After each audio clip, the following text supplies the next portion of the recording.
Et pour aller plus loin, Sébastien de Cotigny est notre invité ce soir. Bonsoir. Bonsoir. Merci d'avoir accepté notre invitation. Vous êtes administrateur d'Atlanson, une association qui regroupe tous les acteurs de la filière solaire dans le Grand Ouest. On vient de le voir, seulement 1% des énergies renouvelables en France, c'est ce que représente le solaire thermique.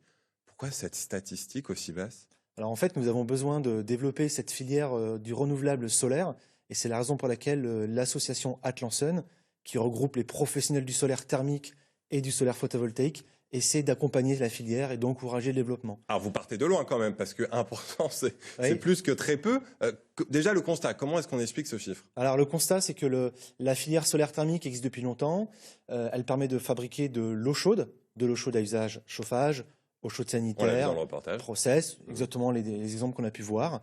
Il y a une autre filière qui est la filière solaire photovoltaïque, qui elle s'est développée avec des tarifs d'achat d'encouragement pour provoquer un déploiement massif de cette filière. Qu'est-ce qui pêche dans le solaire thermique? C'est le prix? Voilà, dans le solaire thermique, il y a une activité qui est moindre compte tenu des moindres besoins en eau chaude. On a des besoins d'électricité partout, des besoins d'eau chaude, il n'y en a pas partout. D'accord. On a bien vu dans l'exemple chauffage, eau chaude sanitaire, potentiellement piscine, potentiellement process, mais c'est pas partout. Donc c'est la demande qui est réduite qui explique ce faible chiffre selon vous? En partie. En partie. Le prix quand même, c'est largement subventionné, mais ça ne suffit pas visiblement. Oui, tout à fait. Donc il y a une amélioration, hein, des coûts, une baisse des coûts avec le temps.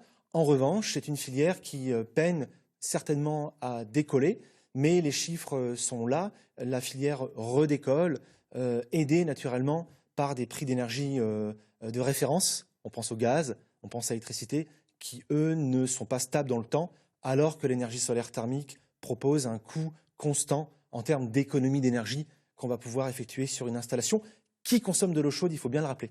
Avec l'inflation actuelle, vous constatez une reprise de la demande de la production de solaire thermique? Tout à fait. Ouais. Donc la filière est assez ancienne finalement. Le solaire thermique a démarré en France autour des années 80, au moment où l'énergie coûtait pas cher. Et c'est très répandu, notamment à La Réunion ou en Martinique.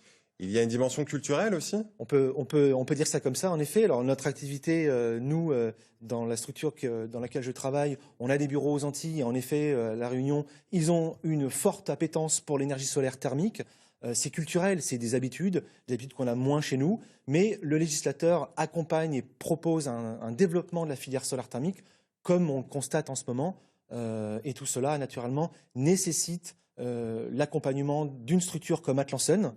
Et ça prendra du temps. Et ça prend du temps, avec une professionnalisation des acteurs à tous les niveaux. C'est ce qu'essaie de faire l'association Atlanson. Merci, on suivra tout ça. Merci Sébastien de Cotigny d'être venu ce prie. soir dans notre journal. Merci à vous.